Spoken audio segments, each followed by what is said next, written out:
we're talking about the fact that carcinogenic agents damage DNA, and when they damage DNA, there are some key regulatory systems that can be damaged. One key regulatory system that can be damaged are proto-oncogenes, and when they're mutated, they become oncogenes, and they can then result in the formation of a tumor. Another key regulatory system that can be damaged are tumor suppressor genes. And what do tumor suppressor genes do? They regulate cell growth.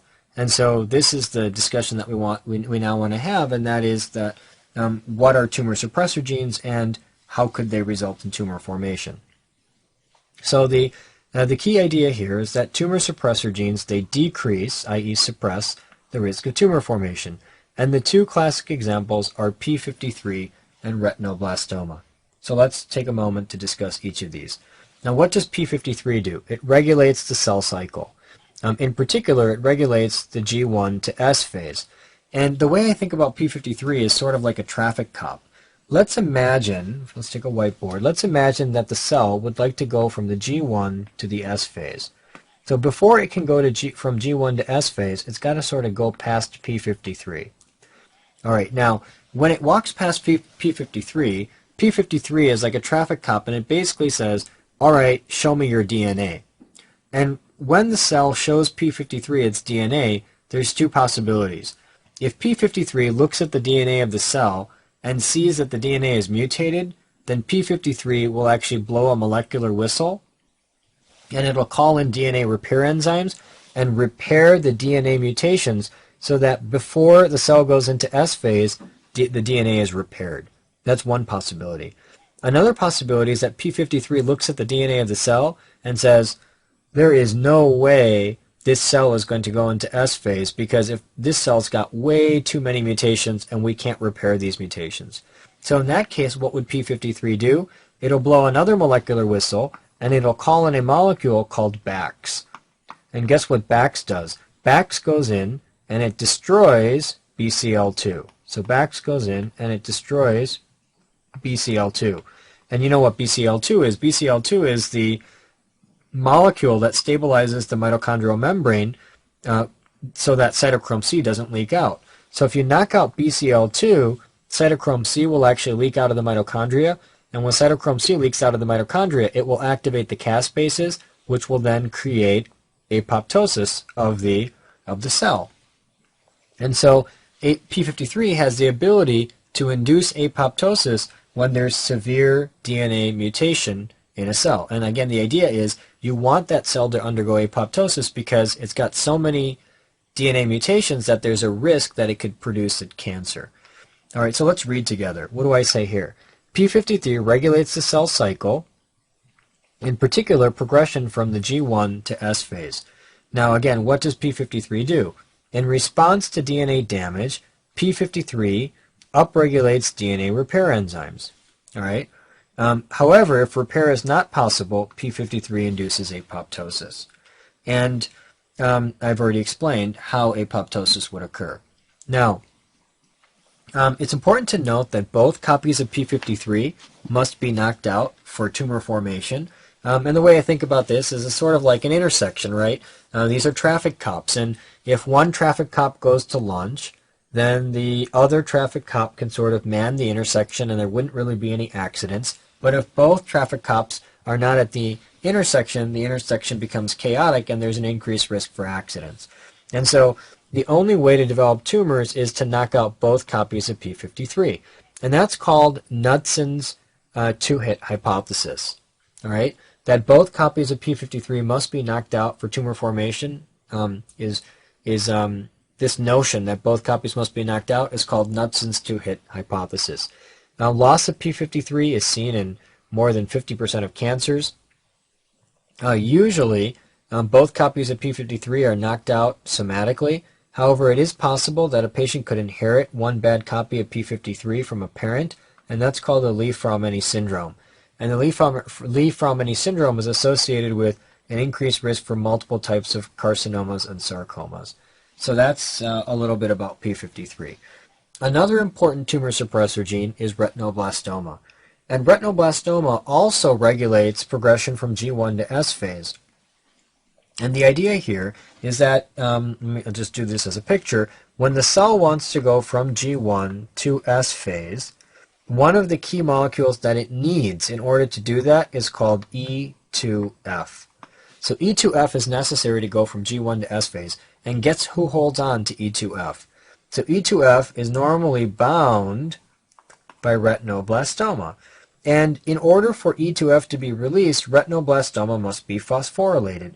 And when retinoblastoma is phosphorylated, it becomes very happy, and it releases E2F, and the release of E2F then allows the cell to go from G1 to S phase. So that is the sort of the normal function of retinoblastoma. Now, if there's a mutation in retinoblastoma, then E2F is free, and the free E2F will allow cells to easily go from the G1 to the S phase, and that will then result in the formation of a tumor. So this is why loss of retinoblastoma increases or results in the formation of tumor.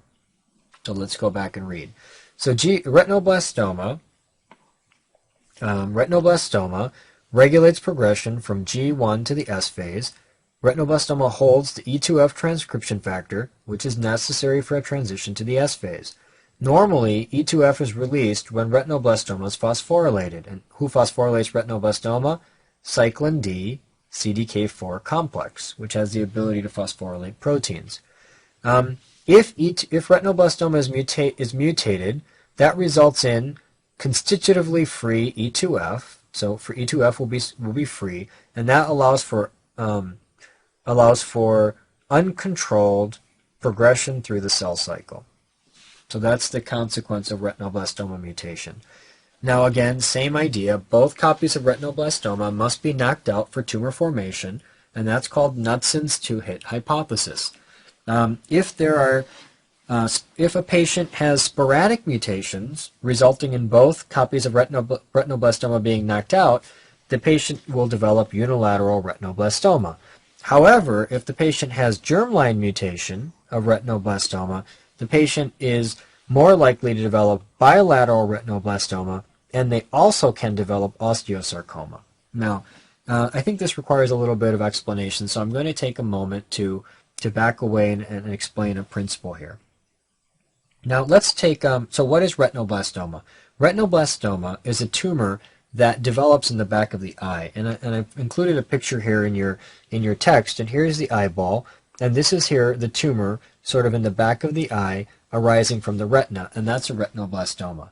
Now let's take for a moment a very simple example. I'm going to go to my whiteboard here and just explain something. Let's pretend that there is a patient, and we're going to draw a couple copies of retinoblastoma. So this is these are normal retinoblastoma genes on their chromosomes, and retinoblastoma, one copy is inherited from mom and one copy is inherited from dad, and so this is a child, and they've got two normal copies of retinoblastoma. Okay, now they've got, let's say in the back of the eye, they've got billions of cells sitting in the back of the eye, and each cell has two normal copies of retinoblastoma.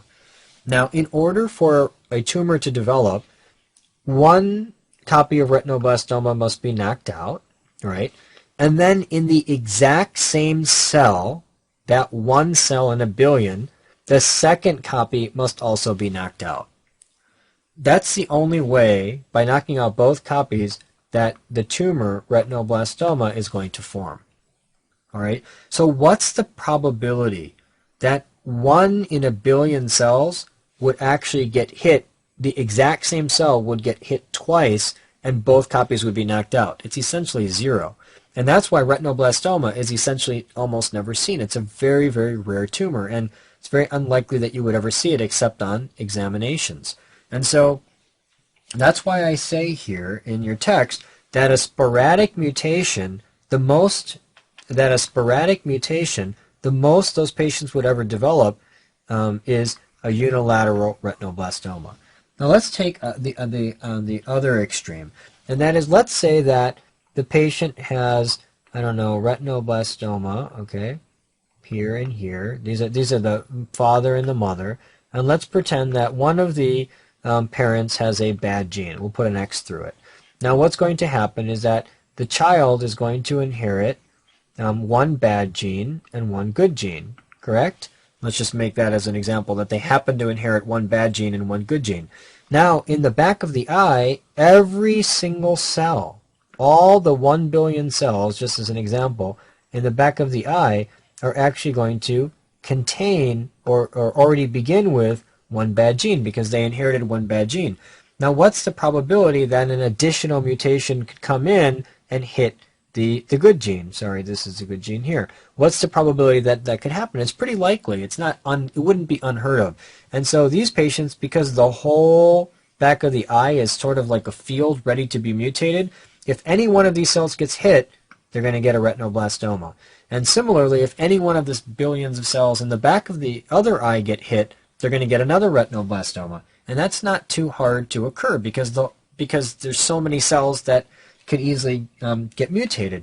And so that's why patients with a germline mutation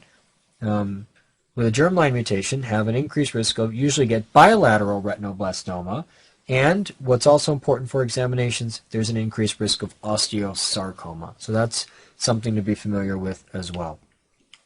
Okay, and the last or the third regulatory system are regulators of apoptosis. Now, remember that apoptosis needs to be regulated. And why does it need to be regulated? Because apoptosis, you want apoptosis to not occur in a normal cell. You don't want a normal cell to die, so you want to prevent apoptosis in a normal cell, but you want to promote apoptosis in mutated cells because you don't want cells whose DNA cannot be repaired. If there's DNA and it cannot be repaired, you want apoptosis to occur in that mutated cell. And so apoptosis is highly regulated. One of the important regulators of apoptosis is BCL2. Now, what does BCL2 do? I've told you this time and time again, but we'll repeat it one more time.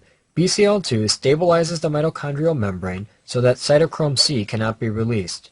If BCL2 gets disrupted, cytochrome C can leak out, which then activates caspases and subsequently results in apoptosis. So this is BCL2. Now, one of the high-yield principles to be familiar with regarding BCL2 is that BCL2 is overexpressed in follicular lymphoma. Okay, let's go back. Now, basically, the idea here is that in follicular lymphoma, you get something called a 14/18 translocation.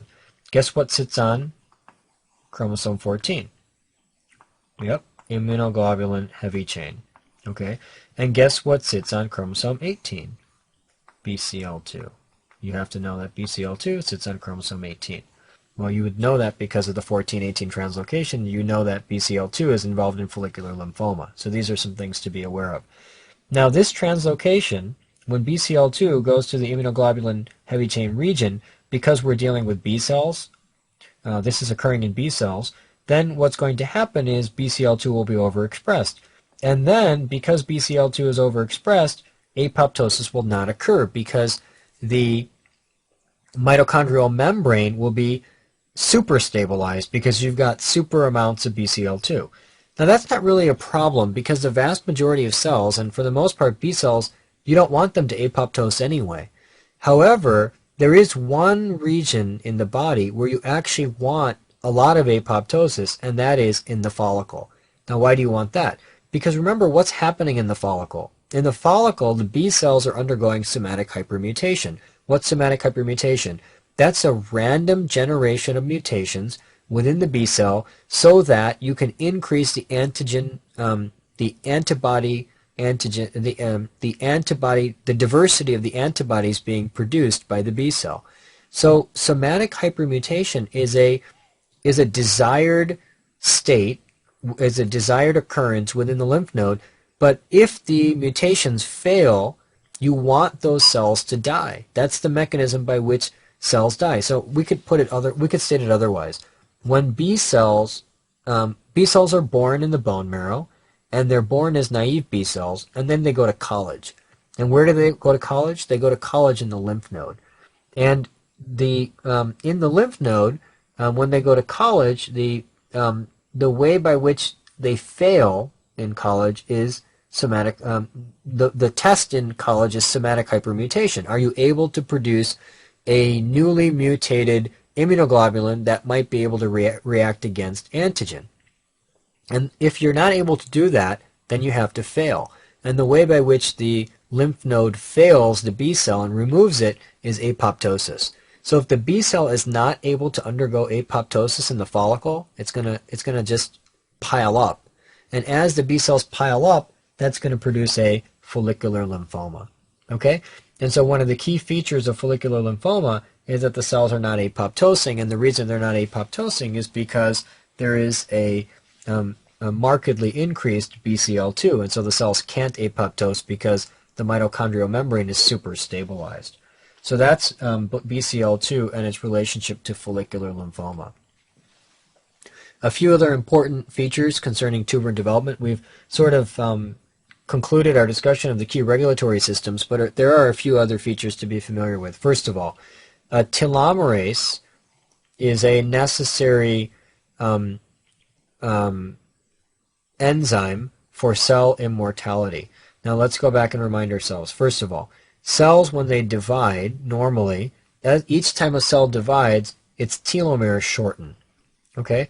And telomeres are at the very end of the DNA of the of each chromosome, and the telomeres shorten, and every time they shorten, eventually that results in senescence. So the continuous shortening of the telomeres with serial cell divisions results in senescence, in which a cell basically shuts down and stops dividing. Cancer cells can't stop dividing. They need to keep dividing, keep dividing, keep dividing, and the cells are basically immortal. That's how cancer works. And so cancer often has upregulated telomerase, which preserves the telomeres so that cancer cells can avoid senescence. And that's an important general principle concerning cancer cells, that often telomerase is upregulated. Another important feature of cancer is that it requires angiogenesis. Tumor, if it's going to grow, is going to require blood. And so fibroblast growth factor, which is again an important angiogenic factor, despite the name fibroblast growth factor, and vascular endothelial growth factor are commonly produced by tumor cells to ensure tumor growth and survival. And then the final principle that I'd like to highlight is that tumor cells are mutated, correct? And so if they're mutated, they're going to be producing abnormal proteins. And if they're producing abnormal proteins, those abnormal proteins are going to be expressed on MHC class I. And one way by which the human body can deal with tumors is when there's abnormal protein present in MHC class I, the CD8 positive T cells come in and they can kill the tumor. And so CD8 positive T cells and MHC1 are highly important for something called immune surveillance of tumor cells. Okay? So one of the ways by which tumors can avoid this immune surveillance is by downregulating MHC1. If MHC1 is downregulated, the abnormal proteins being produced by the tumor won't be expressed on the surface, and the CD8 positive T cells won't be able to come in and kill those tumor cells. So that's one way by which tumor cells can avoid immune surveillance. Another important association here, or derivative principle here, is that when patients have immunodeficiency, that's going to increase the risk for cancer because immune surveillance won't be functioning properly, and immune surveillance is an important mechanism for removal of tumor cells, or for protecting a host from the development of tumor. But I would say very important to remember here that CD8 positive T cells play an important role in immune surveillance by recognizing aberrant protein present on MHC class I. And that really concludes, that's going to conclude this particular section. Relatively long section, but contains a lot of high yield. And so we spent a little bit of time here, but hopefully it'll pay off as we move through the course. So we'll go ahead and stop here, and the next section will be a discussion on how tumors can progress once they develop the necessary mutations to actually form a tumor.